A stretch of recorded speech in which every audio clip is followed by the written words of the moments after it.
un podcast de Cooperativa.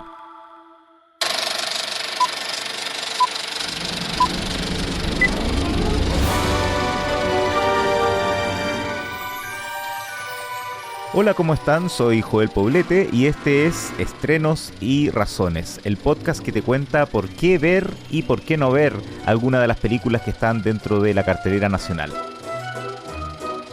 Esta es una presentación de cooperativapodcast.cl.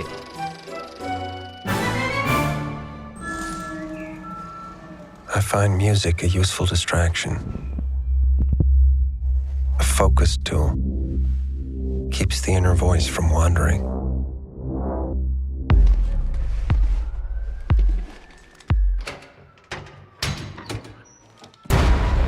Casi 3 años después de la última vez que hablé en este podcast de una película del reconocido director David Fincher, en esta oportunidad nuevamente tengo el gusto de comentar un estreno suyo que acaba de llegar a Netflix, The Killer, El Asesino. Is purely logistical. If I'm effective, it's because of one simple fact. I don't give a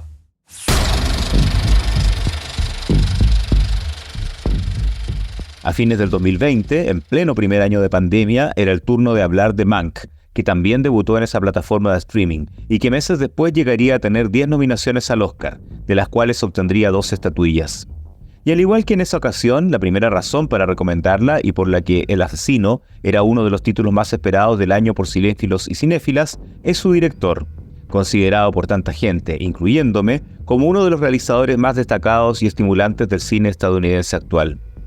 Tras hacerse conocido dirigiendo videoclips para artistas como Madonna, Michael Jackson y George Michael, su debut en el largometraje en 1992 con Alien 3 inició una trayectoria que a lo largo de ya 3 décadas ha entregado elogiados y premiados títulos, entre ellos Los 7 pecados capitales, El club de la pelea, Zodíaco, El curioso caso de Benjamin Button, Red social, La chica del dragón tatuado y Perdida.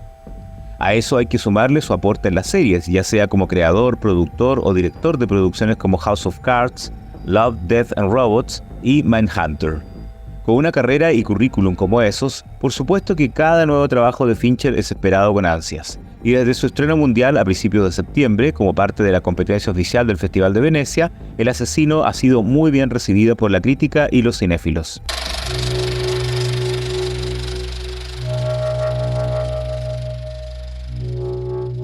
Otra razón que para muchos y muchas es casi tan de peso como Fincher mismo, es quien protagoniza esta nueva película, Michael Fassbender. A lo largo de poco más de 2 décadas, el actor de origen alemán-irlandés, actualmente de 46 años, ha dejado una sólida impresión en pantalla, en particular desde su debut en cine en 2007, donde lo hemos visto en grandes interpretaciones, tanto protagónicas como secundarias, en películas de reconocidos directores, desde Tarantino, Cronenberg, Soderbergh y Ridley Scott a Steve McQueen, Cary Fukunaga, Andrea Arnold, Danny Boyle y Terrence Malick. 2 veces nominado al Oscar y premiado como mejor actor en el Festival de Venecia, ya sean personajes tan emblemáticos como el protagonista de Macbeth, o tan recordados como el teniente británico en Bastardos sin Gloria, el sofisticado y frío ejecutivo adicto al sexo en Shame, el androide David en Prometeo y Alien Covenant, un implacable dueño de una plantación en 12 años de esclavitud, o en personajes reales como el miembro del IRA preso y en huelga de hambre en Hunger, el psicoanalista Carl Jung en Un método peligroso y el mismísimo Steve Jobs, Fassbender ha demostrado siempre ser uno de los mejores actores de la actualidad. Aunque desde que encarnó a Magneto en las nuevas películas de los X-Men que surgieron a lo largo de la última década, mucha gente solo lo relaciona con esas producciones. Y también en estos últimos años no había estado en películas que le permitieran destacar más en lo interpretativo o salir de lo rutinario. De hecho, no lo veíamos en un largometraje desde el 2019, cuando justamente encarnó una vez más a Magneto en X-Men Dark Phoenix. Por eso, ahora es un gusto verlo destacar nuevamente en un rol protagónico, porque en su primer trabajo junto a Fincher, Fassbender está notable, interpretando a un asesino a sueldo implacable y minucioso, de apariencia fría y de pocas palabras, tan riguroso y detallista como peligroso e incluso psicopático. Y pronto lo volveremos a ver de protagonista, nuevamente en un personaje basado en una historia real, pero ahora en clave cómica, en Golgana, de Taika Waititi. Qué bueno que este actor tan talentoso esté de vuelta y con buenos papeles. Además, tratándose de una película de David Fincher, quien habitualmente consigue estupendas interpretaciones de sus elencos, acá, aunque los demás personajes son más secundarios y episódicos, también hay un sólido nivel en el resto del reparto, que incluye a actores como Charles Parnell, Alice Howard, que ya estuvo en Mank, y la gran Tilda Swinton, quien aunque aparece brevemente, como siempre está impecable en su nueva colaboración con este cineasta 15 años después del curioso caso de Benjamin Button, acá compartiendo una memorable escena con Fassbender.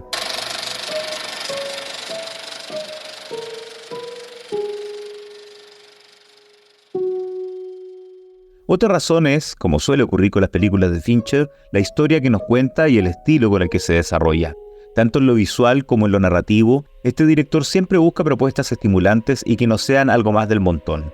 Se ha inspirado en historias y personajes reales, como en Zodiaco y Red Social, o en su anterior película, Mank, donde nos mostraba la trastienda del proceso de escritura de una de las películas más alabadas y legendarias de la historia del cine, Ciudadano Kane, de Orson Welles. Pero también ha destacado por sus adaptaciones, ya sea de novelas como En el Club de la Pelea, La chica del dragón tatuado, que ya había sido llevada al cine, o también Perdida. Y también en el caso del asesino, que está basada en una novela gráfica francesa homónima, publicada en 1998, y en la que casi 3 décadas después, Fincher volvió a contar con su guionista de Los 7 pecados capitales, Andrew Kevin Walker. Estructurada en distintos capítulos y un epílogo, la película acompaña al protagonista a partir de una misión inicial en París, y luego lo seguirá por distintos países y ciudades. Pero a pesar de lo que se pudiera pensar con ese argumento, esto no es un clásico relato de espías o agentes internacionales, como los de sagas como las de James Bond o Misión Imposible. Aunque en distintos momentos la voz en off del asesino nos da a entender su punto de vista y forma de abordar tanto sus misiones como también la vida, durante buena parte de la película el espectador no entiende del todo qué está pasando. Porque aunque hay instantes en los que alcanzamos a percibir o intuir algo de lo que ocurre en su interior, como es un personaje que no expresa o dice mucho, esto es parte de lo enigmático de la trama, lo que unido a la violencia que aparece en ciertas escenas, le da al film un tono inquietante y perturbador.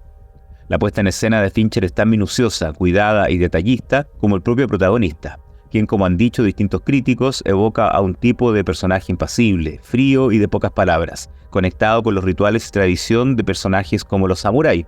Alguien que en el cine han encarnado desde Alain Delon en el clásico de los años 60 del cine francés Les Samouraïs, hasta Keanu Reeves en tiempos recientes con sus películas de John Wick.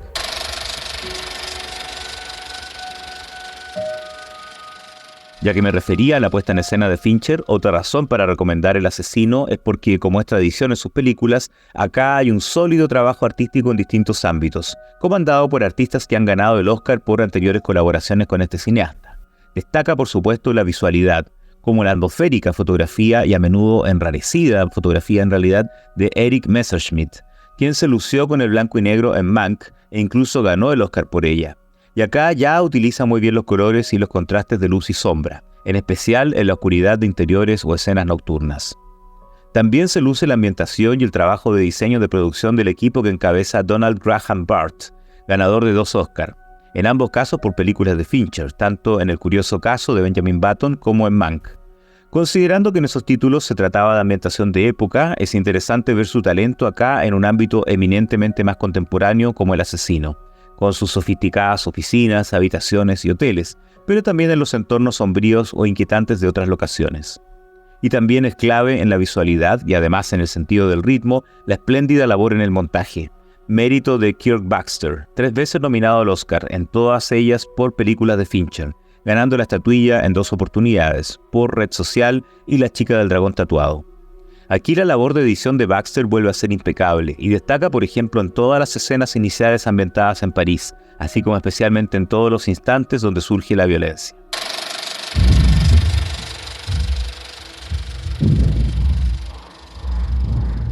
Lo que también destaca como razón para elogiar al asesino es su propuesta musical y sonora. De partida, una vez más, hay que elogiar el trabajo de Trent Reznor y Atticus Ross en la banda sonora. Desde que hace 12 años ganaron un Oscar por su soundtrack para La red social, ambos han seguido trabajando en el cine de Fincher. Y lo mejor es que aunque tienen un estilo reconocible, son capaces de abordar otros ámbitos sonoros. En Mank, en vez de sus habituales sonidos electrónicos, desarrollaron una partitura de estilo mucho más clásico, incluso con sones jazzísticos. En El asesino, en cambio, vuelven a sus fuentes y elaboran una creación mucho más oscura, enigmática y en la que por momentos juegan mucho más con los efectos sonoros que con la música más tradicional. Por lo mismo, también hay que elogiar el gran trabajo de sonido de la película, otro de los aspectos que suelen estar muy cuidados en el cine de Fincher. Y en el soundtrack, además del aporte creativo de Reznor y Ross, en esta ocasión tienen especial lucimiento algunos de los clásicos del emblemático grupo británico The Smiths, que suenan en distintos momentos como parte de la lista musical personal del protagonista.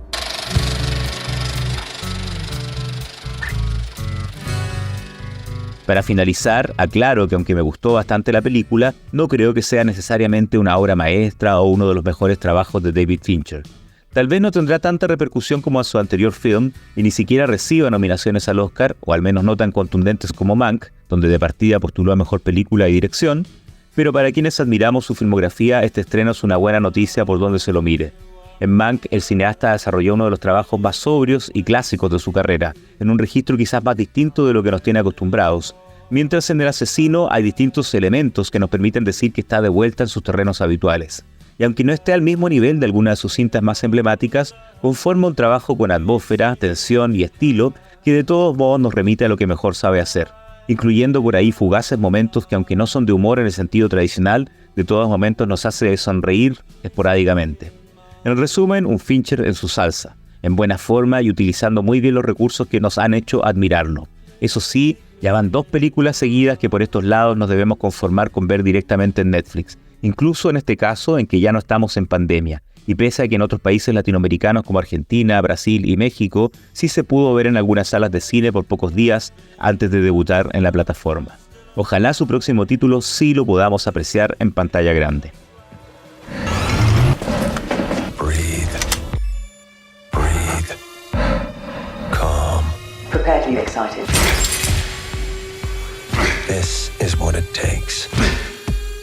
If you want to succeed.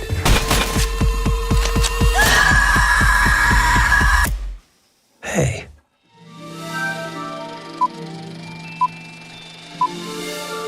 Estrenos y razones. Esta es una presentación de cooperativapodcast.cl.